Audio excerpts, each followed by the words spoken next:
que nous respirions l'un dans l'autre. Il ne peut y avoir de jardin. C'est pourquoi les plantes grandissent et se moquent de nos yeux qui ne voient que de loin.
the color of being born.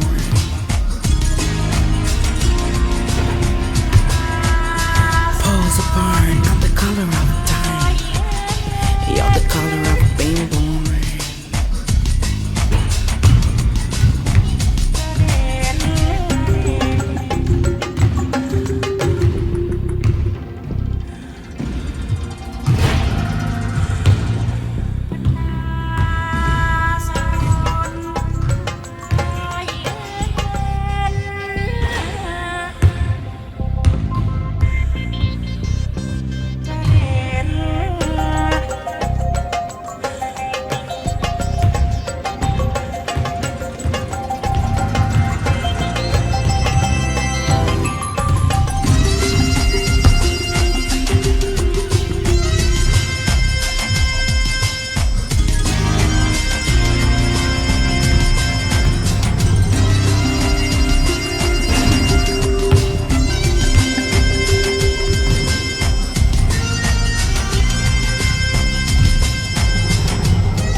Pose éloignée, je suis la couleur de mourir.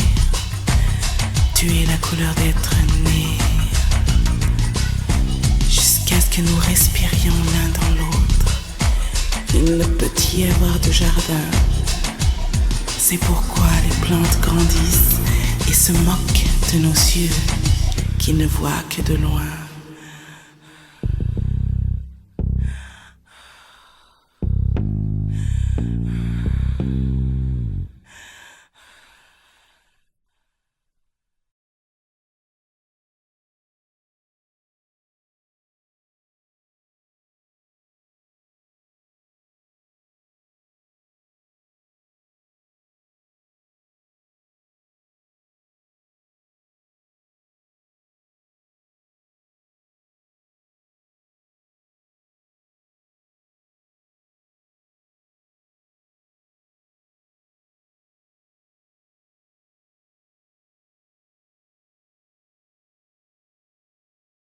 That I'm going to be talking about, all the science is meticulously endnoted in here. So you'll be able to go to the web page if you get the book, and you'll be able to see the source data, the studies, the articles that all this science came from.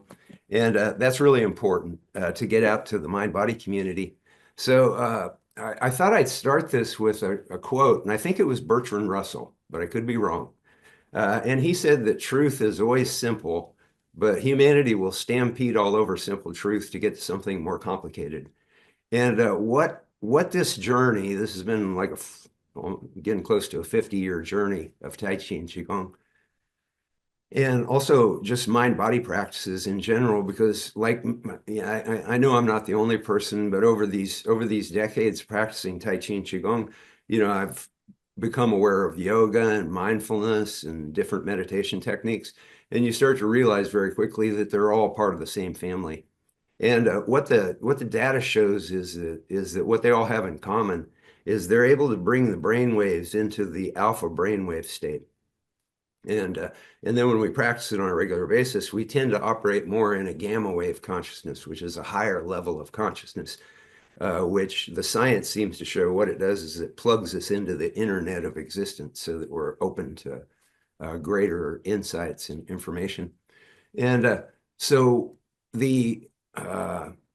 what all this science in the Gospel of Science, second edition, leads to is the irrefutable realization that most of the world's problems could be solved by educating public education students, kindergarten through 12th grade, in mind-body practices. And so my research into the science, it started in my classes because I had doctors in my classes that were healing and getting off of different kinds of drugs and recovering from injuries and stuff. And so then they started handing me medical research. This is before Google, or before I knew about it.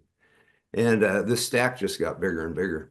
And so one thing to realize, one thing that's so important for the mind-body community to realize, all of us, Tai Chi, Qigong, yoga, mindfulness, meditation, is the science is already in on this stuff. The idea that we have to have a certain amount more science before we realize that we should be educating public education children in mind-body practices, That's just not real. The reason that it seems like it's real is because our mass media and in the United States, our government to a large extent as well, the regulatory agencies, they just willfully ignore this because they're pharmaceutical driven. And so let's just look at just one thing that we're all painfully familiar with, the COVID event. Uh, what the science showed was that the frontline healthcare workers who had high T cell counts, they were much less likely to contract COVID. And if they contracted it, they were much less likely to suffer severe symptoms from it. Now, what the data shows is that mind-body practices profoundly increase T cell counts on a large scale. And so we could be teaching school children all over the planet how to keep their T cell counts elevated because they stay pretty elevated up to about age 7. That's when we lose touch with the alpha meditative state. As children, we're just naturally in an alpha meditative state most of the time. That's what the brain scientists explain to us. And so we could be teaching kids how to stay in touch with this, just very natural state of being and dramatically boosting global immunity. One of the studies that I cite in the book was a university study, and they taught the swimmers on the university swim team how to do Qigong. And the Qigong group, compared to the control group of swimmers, had 85% less respiratory infections. So let's just, if we could just all realize the science is in. And one thing that I want to point out that a lot of people don't get, and I get to it in the book as well, in the Gospel of Science, is that scientists put their careers on the line to study mind-body practices and consciousness, because that is a taboo subject for researchers. And when you get into the book, you'll see what I'm talking about. And but they've done it. They put all their lives into just uncovering this science that you don't get through mainstream media and you don't get through the medical community because it's all pharmaceutical driven.